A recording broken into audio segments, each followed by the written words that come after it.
ಇವತ್ತು ನಾನು ಹೇಳಿಕೊಟ್ಟಿರೋದು ತಮ್ಮದೇ ಕಂಪನಿಯಿಂದ ಹೊರಹಾಕಲ್ಪಟ್ಟ ನಂತರವೂ ಸೋಲನ್ನು ಒಪ್ಪದೆ ಮತ್ತೆ ಅದೇ ಕಂಪನಿಯನ್ನು ಜಗತ್ತಿನ ನಂಬರ್ ಒನ್ ಬ್ರ್ಯಾಂಡ್ ಮಾಡಿದ ಒಬ್ಬ ವ್ಯಕ್ತಿಯ ಕಥೆ.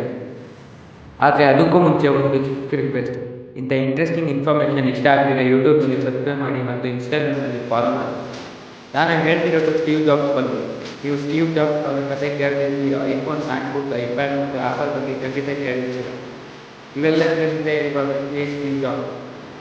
ಇವರು 1955ರ ಫೆಬ್ರವರಿ 24ರಂದು ಕ್ಯಾಲಿಫೋರ್ನಿಯಾದಲ್ಲಿನ ಪೌಲ್ ಜಾಬ್ಸ್ ಮತ್ತು ಕ್ಲಾರಾ ಜಾಬ್ಸ್ ಎಂಬ ಮಧ್ಯಮ ವರ್ಗದ ದಂಪತಿಗಳನ್ನು ದತ್ತು ಪಡೆದರು. 17ನೇ ವಯಸ್ಸಿನಲ್ಲಿ ಡೀನ್ ಕಾಲೇಜಿಗೆ ಸೇರಿದ ಅವರು ಕಾಲೇಜಿನ ದುಬಾರಿ ಶುಲ್ಕದಿಂದಾಗಿ ಓದಲು ಮುಂದುವರಿಸಲು ಕಷ್ಟಪಟ್ಟರು. ಅವರು ಖಾಲಿ ಕೋಕ್ ಬಾಟಲಿಗಳನ್ನು ಸಂಗ್ರಹಿಸಿ ಮಾಡುತ್ತಿದ್ದರು, ವಾರಕ್ಕೊಮ್ಮೆ ಅಥ್ಲೆಟಿಕ್ಸ್ನ ಮಂದಿರದಲ್ಲಿ ಉಚಿತ ಊಟ ಮಾಡುತ್ತಿದ್ದರು ಮತ್ತು ಸ್ನೇಹಿತರ ಕೊಠಡಿಯ ನೆಲದ ಮೇಲೆ ಮಲಗುತ್ತಿದ್ದರು. 1974ರಲ್ಲಿ ಭಾರತಕ್ಕೆ ಭೇಟಿ ನೀಡಿ ಆಧ್ಯಾತ್ಮಿಕ ಅನುಭವಗಳನ್ನು ಪಡೆದು ಅಮೆರಿಕಕ್ಕೆ ಮರಳಿದರು.